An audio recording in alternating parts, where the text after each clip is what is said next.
Welcome back. So this is my first video of the day. This is the latest I've done a first video of the day in, I'm going to say, years.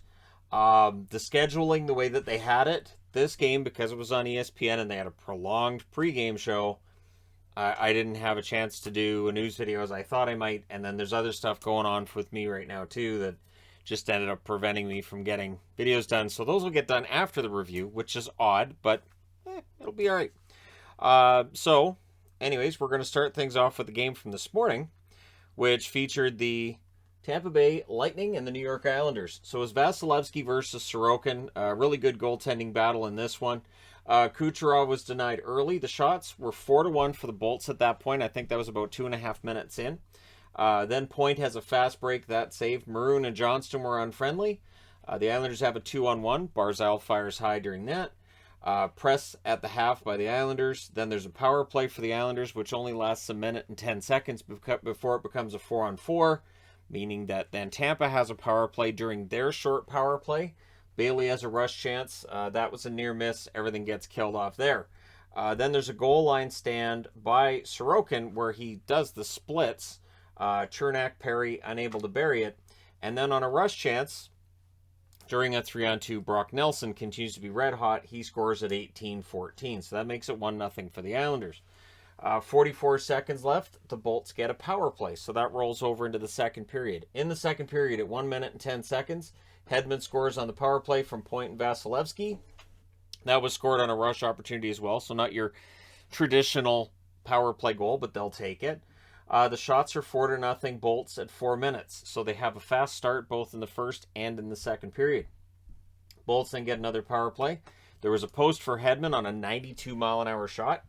There's a glove save then on Sergachev. That power play is killed off. The Islanders would then press at 8 minutes. Dobson has a chance that's blocked by Foot. Nelson was denied. The Islanders had some momentum. But then on a turnover, and totally against the flow of play, Tampa Bay takes the lead. It's Killorn from Cirelli at 9:47. And again, the turnover, nice back and forth between the two players, and Killorn's the one that buries it. The Islanders then get a power play. Barzal fires one high from in close. That power play is killed off by Tampa. Point has a chance on a rush. That's blocked. Sergachev then has one blocked as well. The Bolts with a 3-on-1. Hedman is denied. Pajot scores. So that ties the game. But it's challenged for an offside. It is offside. And there you go. That it's 2-1 after the second period. Third period, Varlamov was in, so they didn't say what had happened to Sorokin during that game, but clearly something was up with Sorokin. Now remember, he makes the splits on that one goal line stand. You just never know. Early chances for both teams. There was zone time for the Islanders. They had the edge at that stage. Dobson has a blast that's deflected out. The Islanders press at 5.5 minutes. Palmieri with a shot. There's a glove save. It's held onto.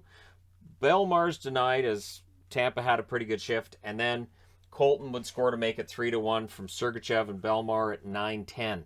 Bolts then press for another. With 8:05 left, Tampa Bay gets a power play. That was killed off, and 4 seconds after that power play ends, with 6:01 left in the game, the Islanders get a power play. There was a near miss for Lee during that. That's killed off. And then Sergachev would score for Tampa from Stamkos and Kucherov at 16:56. So the Tampa Bay Lightning go into New York. They win 4-1. They go to 41-18-6. The Islanders 28-27-9 with that loss. They drop back to just the one game above NHL 500. Your shots in this one: 11-9 Islanders in the first, 11-7 Tampa Bay in the second, 14-6 Tampa Bay in the third. Final shots 34-24 for the Bolts. Power plays: Tampa Bay 1 for 4, Islanders 0 for 3. The hits were 17-13 Tampa. Vasilevsky saves 23 out of 24. Sorokin saved 18 out of 20, and then Varlamov saved 12 out of 14. I wouldn't say it was Varlamov going in the third that changed anything either. Just Tampa Bay really knew that they needed this game. They dropped into a wild card spot. That's no fun. They don't like that, so they fixed it tonight. Or this morning, I should say. All right, next up, Buffalo. So I said in the preview when I recorded it last night that Buffalo is a better team now than the one that the Rangers played the first 2 times they beat them. And I think today they showed that. The end result may not be one that Buffalo is going to be entirely happy with, but I don't think they're going to be entirely upset either. So it was Anderson versus Georgiev in this one. Good start for the Sabres. Panarin then has a shot kicked aside. And on the second shot For the Rangers, they score. It's Vetrano from Kreider at 3:59. That was scored on a rush opportunity. And then, on a turnover, Frankie Vetrano scores again at 4 minutes and 17 seconds. And he was having words with one of the Buffalo players before that faceoff. So, odds are him scoring that goal there probably made them quiet down after. So that makes it 2-0. And that was on the third shot, obviously, because that was off the faceoff. And it looked like the Rangers were turning this into a track meet, which favors New York and not Buffalo. Buffalo needed to slow it down. Post for Panarin, the Rangers press at 8.5 minutes, and halfway through, the shots are 7-2 for the Rangers. And I really thought both of these games were headed down the same path. How wrong I was. Asplund would score before the period's out from Samuelsson and Mittelstadt at 18-12, and Buffalo had a pretty good second half of the period. They did not allow another Rangers shot. So second period, better start for Buffalo, and it shows as they tie the game. It's Butcher from Krebs and Hinestroza at 2:06. Really good passing on that play to set up that goal. Rangers press at 4.5 minutes, but Buffalo takes the lead. It is Okposo from Girgensons and Dahlin at 6:48. It's a net drive, and it goes 5-hole. And it's a goal that Ranger fans were not happy about. So there was a little bit of a Bronx cheer, which makes sense because New York Rangers. A little bit of a Bronx cheer going on there when he was making saves after that. Eakin had a near miss at the net. Lafreniere's then denied on a fast break. He wasn't denied the next time he got an opportunity. He scores from Hedel and Brodzinski at 11:46, and it was a fantastic deke by Lafreniere. So anybody out there who might still be saying, I don't know that Lafreniere's ever going to reach that peak, he's going to. So with that, the momentum goes back to the New York Rangers. We get a crossbar for Zibanejad. The Rangers get a power play. That's killed off. Skinner and Thompson couldn't bury then as Buffalo presses back. And in the last minute, Sabres had some opportunities as well. They had some pressure there. We go to the third period, and we have early jump for the Rangers, and that's kind of understating it a little bit. Pressed by the Rangers, Anderson saves, but eventually Panarin gets one from Trouba and Kopp at 3:52. So Andrew Kopp continues to produce points since getting to the New York Rangers. So Hunt then nearly adds another. The Sabres press at 7.5 minutes. They don't get shots. They're kept to the outside. Halfway through this period, the shots are 8-0 in favor of the New York Rangers. Sabres get a power play, and they score on it. It's Skinner who ties the game from Dahlin and Mittelstadt at 13:07. So with that game tied, the Sabres end up nursing this into overtime. And Anderson made some nice saves there to make sure it gets there. In the overtime, Buffalo 3-7, the New York Rangers 2-3. Coming into this game anyways. The Sabres control on the faceoff. Skinner loses it to Trouba. Anderson denies Trouba and Panarin. He cannot deny Keandre Miller. He scores from Lafreniere and Kopp with another assist, and that's a 2:02. So Lafreniere with a goal and an assist. The Rangers survive the scare. They win 5-4 in overtime. They go to 42-19-5. Buffalo 23-33-10 with the overtime loss. Your shots in this one: 7-5 Rangers in the first, 11-10 Rangers in the second, 10-2 Rangers in the third, and then 3-0 Rangers in overtime. So Buffalo manages 2 shots in the final 25 minutes of the game, and one of them went in. Your hits, or power plays I should say, 1-for-1 for Buffalo, 0-for-1 for the Rangers. Hits 20-18 Buffalo. Anderson saves 26 out of 31. Georgiev saves 13 out of 17. And that stat line won't make Ranger fans all that much more confident with Georgiev. But again, he ends up surviving what was a rough game for him. And they only allowed 2 shots in the final 25 minutes. So, honestly, he ends up coming out of this one okay, because he does get the win. And that's what you want with your backup, is the victories. All right, next up. The Detroit Red Wings and the Pittsburgh Penguins. So apparently the Discord for the channel's been kind of lively since this one. I understand why. I will also say this. Detroit's goaltending and defense has had its issues over the last couple of months. And while it seemed like it was getting it together, I assume that because in the Power Rankings video last night I talked about Nedeljkovic was fixing some of his statistical issues, today he decided to just submarine him. So it was Nedeljkovic versus Jari, and at 4:16 on the second shot of the game for Pittsburgh, they score. It's Kapanen from Carter and Matheson, and he just buries it. So that's 4 minutes into the game. If they score every 4 minutes, that'd be 15 goals. That's ridiculous. Kind of. So Raymond has a shot that's saved and held. Malkin has a rush chance that deflects high. The Wings press at the half. Honestly, the Wings played a decent game. Shots are 5-5 with 6 minutes left, and then Teddy Bluger on the 6th shot Scores from Zahorna and Boyle at 14-23, and he wired it right under the bar. Strong finish, though, for the Wings. They're down 2-0, but they had a strong finish. They end up with more shots than Pittsburgh, and yeah, it's just a matter of, hey, maybe in the next period. Well, in the next period, Penguins get a power play and they score on it. It's Malkin from Letang and Crosby at 1:48. And it took 4 seconds, and it was a double deflection to get into the net. Like, it was just, Mickey Redmond was beside himself watching it because it was just double deflection. No chance for Nedeljkovic on that. Heinen has a tip that's saved. Pens are blowing this game open at this point. So the Wings get a power play. Pittsburgh scores shorthanded. It goes in off of Seider's stick. Carter from Bluger and Marino at 3:18. So that was a 2-on-1 shorthanded, and again, it goes in off Moritz Seider's stick. And Pickard is in at this point. It's 4-0, so why not? Yeah, so Heinen has a tip that's saved. That already happened. After the kill, the Penguins go back to the power play. Brian Rust would score from Crosby and Malkin at 5:57. So that's another one. Malkin then scores at 7:53 from Rust and Raquel. And then we get a minute and 17 seconds of a Wings 5-on-3. So they're only down by 6. So they need 6 on the power play. Doesn't seem mathematically possible, but sure. They score during the 5-on-3. It's Larkin from Raymond and Vrana at 11:37. Penguins then kill off the other one. Seider has a blast that's saved. The Wings have some momentum, and then it's Jacob Vrana that scores at 18:04. So before you can start thinking, well, maybe if they get another one, nope. Crosby scores from Rodriguez and Gensel at 19:21. So after 2 periods, it is 7-2, and it's only going to get worse. So the Penguins get an early power play. They score on it. Heinen scores from Matheson at 2:06. Wings get a power play. That's killed off. Malkin would score again from Rust and Letang at 5:51. So that's a hat trick for Malkin, who had a great game today. Boyle then scores to go with his. He had an assist in the first, so he scores from Ruedel and Bluger at 7:15. It is 10-2. 10 goals. So the Wings get a power play. That's killed off. The Penguins get a 4-minute power play. To the credit of the Detroit Red Wings, they do kill that off, but Raquel would score from Bluger and Marino at 17:08 to make it 11-2.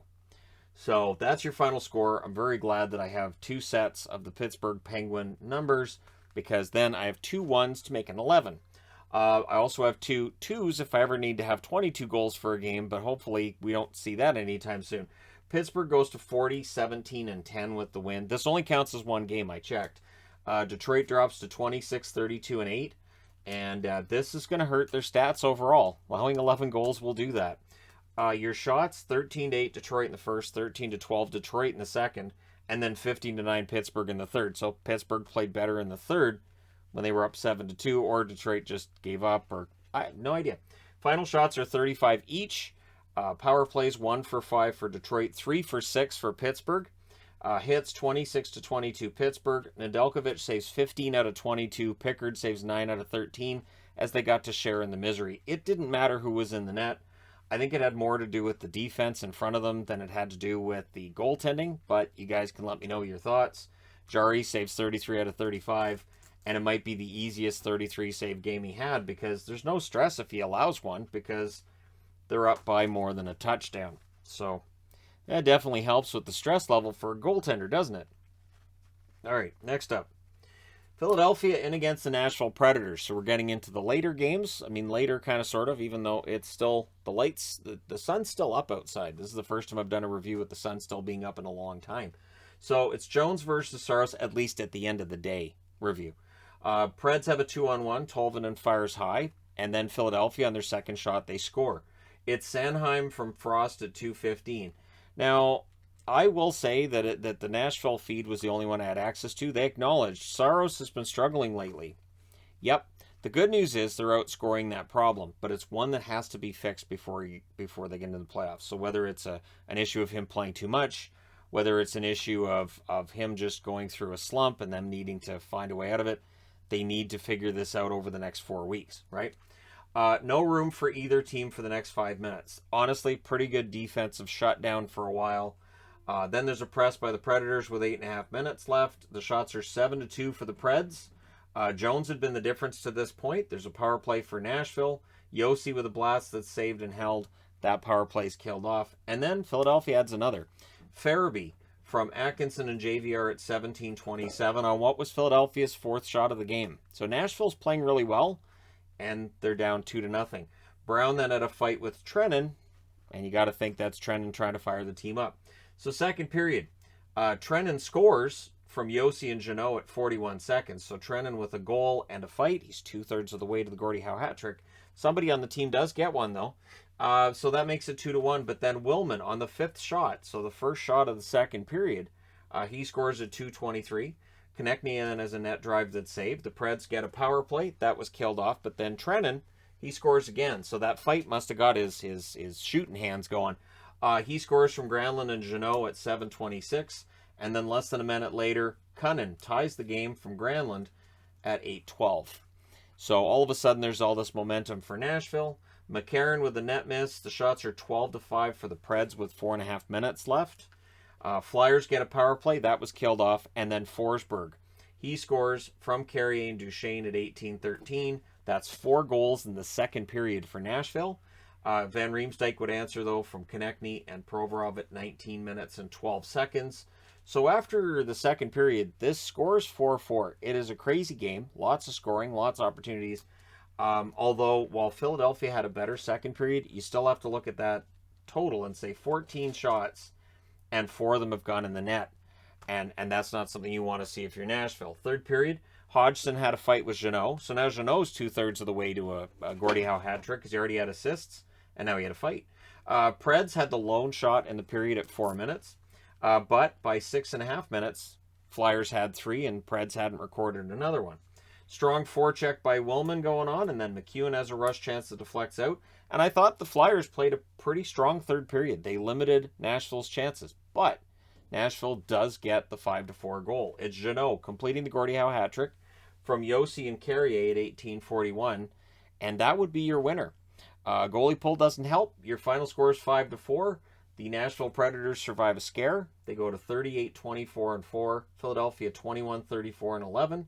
Your shots 14-7 Nashville in the first, 14-10 Nashville in the second, 9-7 Philly in the third. Final shots 35-23 for Nashville. Power plays Philadelphia 0-1, Nashville 0-2. Hits 31-29 Nashville. Jones saves 30 out of 35, so he had a very good first period, and then it kind of goes downhill from there. Saros saves 19 out of 23 and does get the win. So that's the good thing. He gets the win, didn't have a great game, and they can work on it from here. They do not take the loss. That race in the Central is getting pretty hectic. That being said, I need to change boards. Next up, onto the second board, we have the Colorado Avalanche and the Minnesota Wild. And Minnesota, goaltending suddenly is one of their biggest strengths. Also, the comeback. So it was Kemper versus Talbot in this one. Spurgeon has a blast that's deflected wide. It was a slowish start, as in both teams playing pretty well defensively. The shots were only 1 apiece at 4 minutes. The Wild pressed then at 5 minutes. Tight checking, playoff feel to this game right out of the gate. And then Eric Johnson and Obe Kubel are both denied. Zuccarello has a chance to deflect wide. Avs get a power play, that's killed off. Greenway was denied out of the box. So you got to watch the guy coming out of the penalty box. Boldy with a net feed, near miss there. With 1:44 left, there's some pushing around and sticking around and all that. Wild come out of that with a power play. So the second period, the Avs finished that kill. Only had 16 seconds left. No shots in the first 2.5 minutes. And then the Avs start to really kind of take over. They get that first shot. They get zone time. They're getting shots after that too. Burakovsky has a chance that's saved and held in 7.5 minutes into the period. The shots are 7-1 in favor of Colorado. Kadri's denied. There's more Avs pressure after that. Makar has a chance that's saved. It really, I cannot state enough how this was all Avalanche. As I'm scrolling through each game, the amount of time at the Minnesota end of the ice is just ridiculous. But the Wild get a power play, and they score on it. So Kaprizov scores to open the scoring from Hartman and Zuccarello at 18:07. So after that second period, even though they're being outshot 28-14, Minnesota's ahead 1-0. Has to be frustrating for Colorado after that. And Talbot, fantastic game to this point. Third period, Avs get an early power play. Rantanen, Kadri, both absolutely robbed by Talbot. That power play's killed off. Greenway is then denied on a break. Spurgeon couldn't bury one in close. He had an opportunity there, just couldn't quite get that. Then we had a fight between McKinnon and Dumba. I didn't see that coming. And then Kadri, on a face-off win and on a set play, he scores for Colorado to tie it from Compher and Taves at 6:21. The Wild get a power play. That leads to a shorthanded chance for O'Connor. He was denied on that. The power play's killed off. And then the Avs get a power play, and they score on it. It's Rantanen from Kadri at 10:03. So we're just into the second half of the third period. Colorado's got a lead. And honestly, I thought they were outplaying Minnesota through 90% of this game. And then Minnesota ties it. Zuccarello finds Hartman at 14:34. And you could see that momentum shift take place. Dumba's denied as the Wild press. And then with 25.2 seconds left, the Wild get a power play. I accidentally wrote Avs power play. It's a Wild power play. Hartman was denied with 8.1 seconds left. And then Kaprizov ends up hitting the post just before the buzzer. Because I saw that power play being set up, and I thought, they're going to want to win this in regulation. It is a divisional opponent. They don't want to give them a point. But they do give them a point, and also regulation wins being a tiebreaker for the playoffs. You want to get that win in regulation. But in overtime, it takes 15 seconds. The Avs do not touch the puck. Fiala scores from Zuccarello and Eriksson Ek at that 15-second mark. Minnesota, another comeback win. They didn't have to pull the goalie to do it this time, but it's another comeback win. They go to 40-24-4. Colorado 46-14-6 with the overtime loss. The shots in this one favor Colorado through most of it. 14-8 in the first, 14-6 in the second. Both teams had 14 shots in the third, and in the overtime, Minnesota gets the only shot, the one that matters.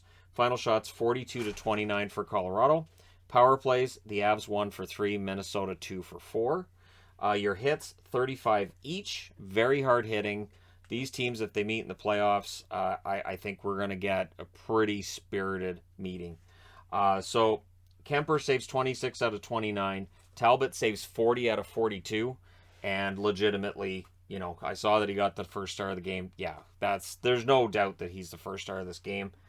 Some goalies playing thieves so far in this playoff race, and I enjoy that because it makes the games more exciting when you see a goaltender just shutting things down and a team getting frustrated with being unable to get that. So for Minnesota, they're in good shape to end up finishing second in the division, and right now they're playing some pretty decent hockey, and today they got bailed out as well by their goaltender.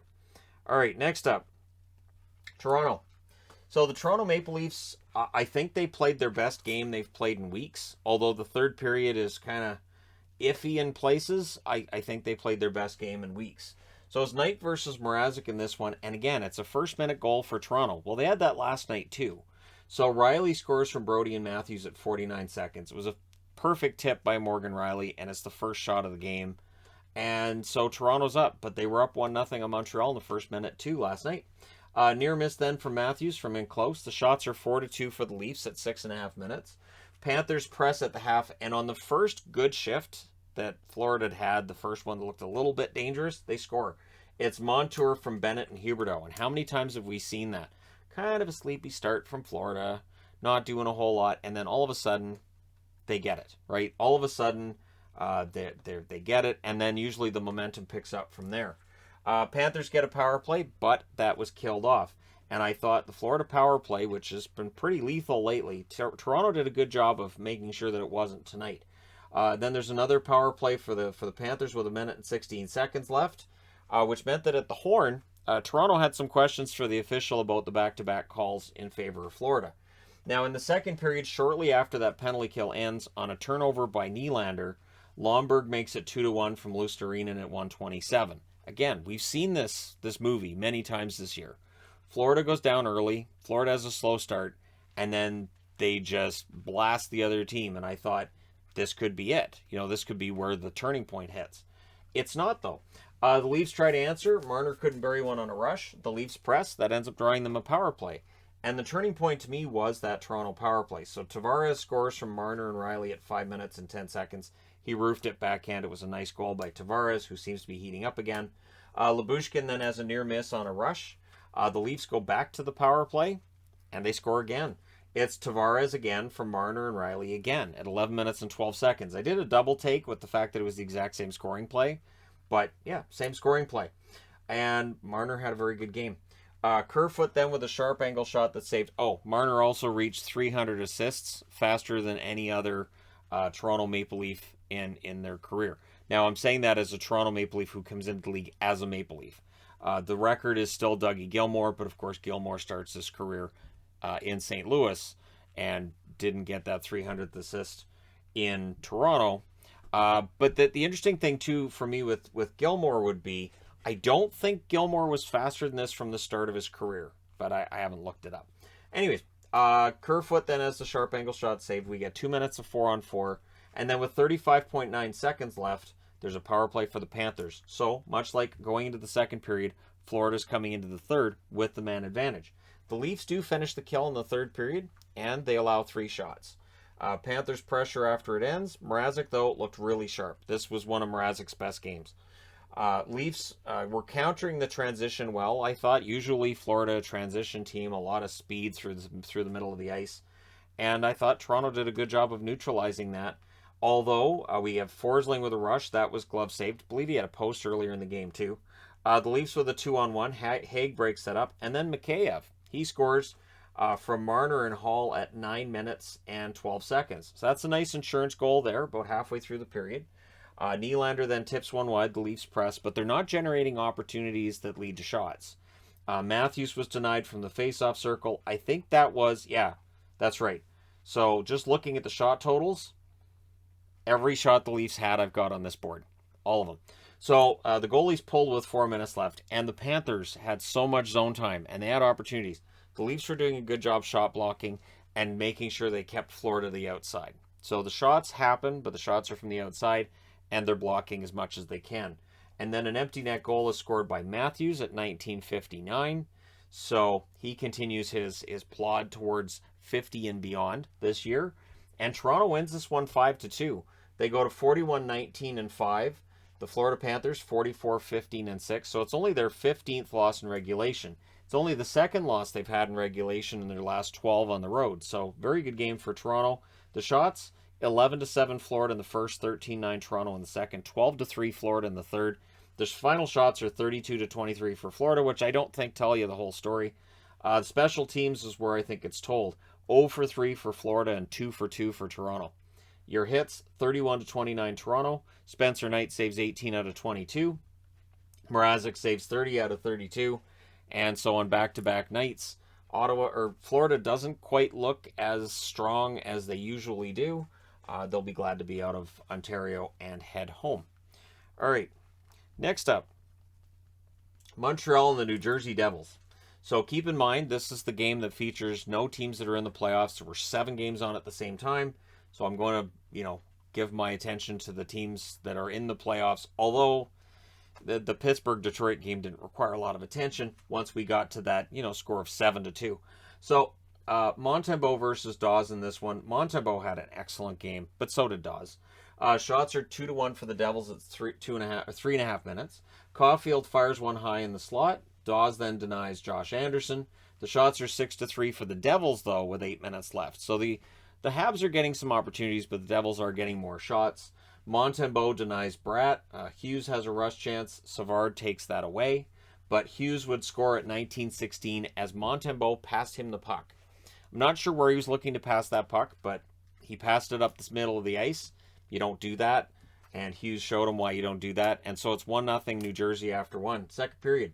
Hoffman with a rush chance. That's saved and held. Armia, beast mode. Beast mode shift for him, but his shot was blocked. Then there's too many Devils on the ice, so the Habs get a power play. So Lindy Ruff, every single time that New Jersey got a penalty, he looked disgusted. And they showed him, and you could have just looped the exact same footage every single time there was a penalty on New Jersey. I don't remember him being like that for Dallas, so I don't know if that's just something that's happening now, but yeah, every single penalty he had the same look on his face, and I couldn't tell whether he was disgusted with the penalty being taken or being called. As in, was he mad at the guy taking the penalty or mad at the referee for calling it? I think it's a valid question. But anyways, so the aggressive penalty kill the New Jersey employs kills that off. And then the Devils get a power play and they score on it. And it's Hughes with the second goal of the game from Bratt and Severson at 14:16. The Habs get a power play after that. Things get kind of punchy in the Devils zone after a play that leads to a 5-on-3 for the Habs. And right after the 5-on-4 ends, so they don't score during the 5-on-3, and right after the 5-on-4 ends, Anderson scores from Ylonen and Weidman at 17:36. So not a power play goal, but it's one of those ones where you could see on the replay the New Jersey player was just putting his foot back on the ice, and the puck goes in. So it's not a power play goal, but he's not even back on the ice yet. So we go to the third period with the score 2-1 in favor of New Jersey. Devils get an early power play. Bratt has a shot that deflects wide. That's killed off. Habs get a fourth power play. Good cycle. Couldn't beat Dawes. So good cycle on that one. Decent power play for Montreal. Hoffman whiffs on one. That's killed off. The shots are 7-2 Montreal at 8 minutes. Subban's denied on a net drive. Then there's a power play for the Habs. That was killed off. Hughes with a rush chance. Glove save on that by Montembeault. And then the goalie gets pulled with 55 seconds left. And I thought Montreal was done. I mean, New Jersey was pressing with 2 minutes left. They were keeping it in the Montreal zone. They weren't letting him get it out. But what ends up happening is Montreal scores. It's Pitlick, who continues his really good run since they picked him up from Dvorak and Caulfield at 19:18. So that forces overtime. The overtime, Habs controlling the faceoff, and Barron's on the opening shift. Justin Barron's been a very good pickup for them. They're getting a good look at him. And it's Justin Barron, right? Yeah, I think so. Anyways, Barron had a good opening shift and a good game overall. Thought that was worth throwing on the board and mentioning. Hughes mishandles one. The Habs get a rush out of that. Barron has a chance that knocks Dawes' mask loose. Both posts then for Hoffman on a break. They did review to see whether or not that went in. There's a post for Hischier on a break, and then Hughes misses on a rush. So we go to a shootout. It goes to round 7. I will say this too, though, that Hughes scored on his opportunity on the shootout, and people threw their hats on the ice. Now, they had a giveaway. It was Military Appreciation Night. That's weird, because it's not actually a hat trick, right? So it's not a hat trick goal. So throwing the hats on the ice didn't make a lot of sense to me, but since they're giveaways, I guess that's fine. Wasn't apples. So anyways, Sharon Govich scores in the 7th round, and that ends it out. New Jersey wins this one in a shootout. They go to 24-37-5 with the win. Montreal 18-37-11 with the loss. So 11 shootout or overtime losses for Montreal. Your shots in this one: 13-8 New Jersey in the first, 10-5 Montreal in the second, 14-13 New Jersey in the third, 2-0 in favor of Montreal in the overtime. Final shots: 33-32 for Montreal. Power plays: Montreal 0 for 5, New Jersey 1 for 2. The hits: 25-20 for New Jersey. Montembeault saves 30 out of 32, and Nico Dawes saves 31 out of 33. So both goalies pad their stats a little bit. And yeah, so non-playoff teams, sure, but decent game overall. All right, moving on. Next up, Arizona and Winnipeg.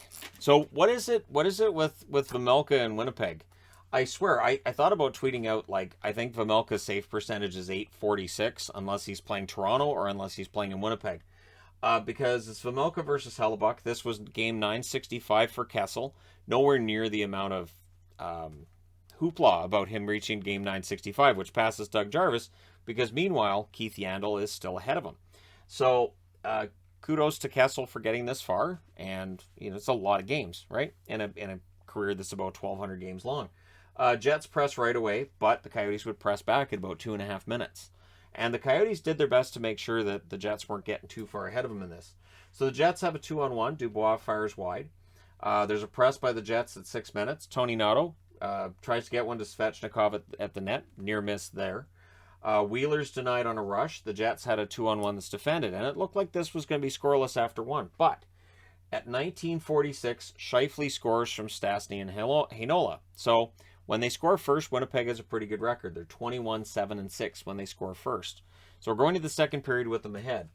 Early press by the Coyotes. Sanford then has a net feed that wouldn't go.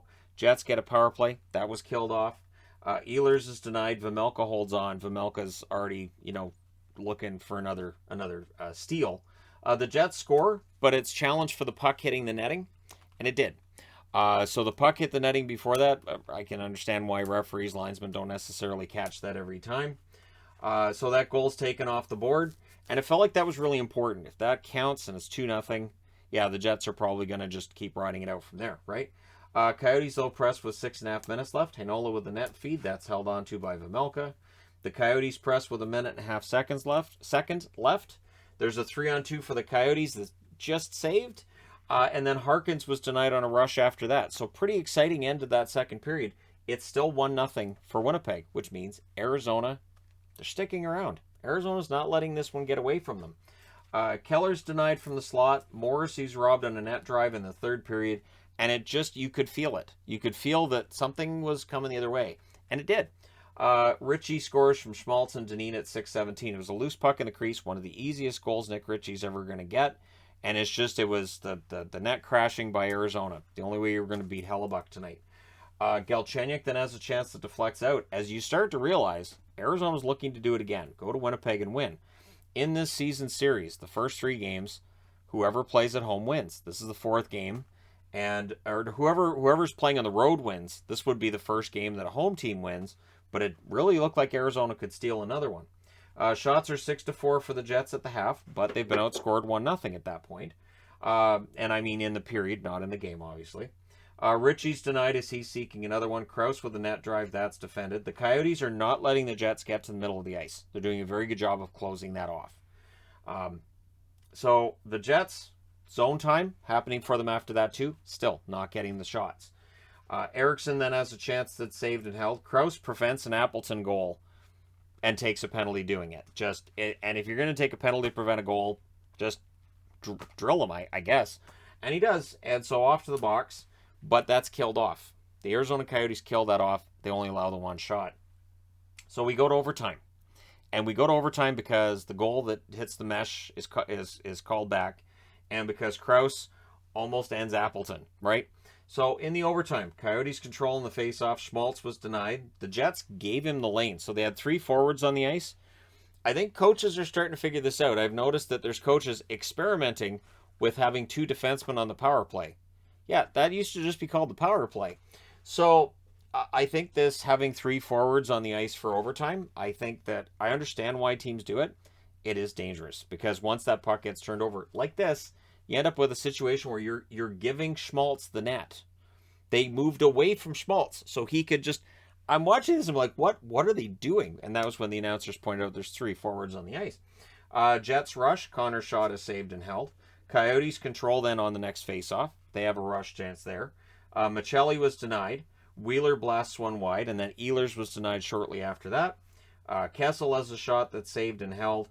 The Jets had a 2-on-1 that was defended. Connor's absolutely robbed by Vejmelka. And then just as we're getting ready for a shootout, Scheifele ends it at 4 minutes and 50 seconds from Blake Wheeler. And it was a breakaway goal. It was a nice goal. They win this one 2-1 in overtime. I didn't put the OT there, but they win it in overtime. You guys understand. Now the Jets are 32-25-10, and they keep that playoff dream alive. Arizona 20-40-5 with the overtime loss. So it's not a beautiful victory for the Jets. It's kind of an ugly one, but it's a win. And so they keep marching, they hope, towards a playoff spot. The shots in this one, 14-9 Winnipeg in the first, 11-4 Winnipeg in the second, 11-8 Arizona in the third as they were looking for the steal. And then in overtime, the shots are 7-5 for Winnipeg. Final shots are 40-29 in favor of the Jets. So there's a lot of opportunities in this one. Power plays, Arizona didn't have any. Winnipeg was 0 for 2. The hits, 21-17 for Winnipeg.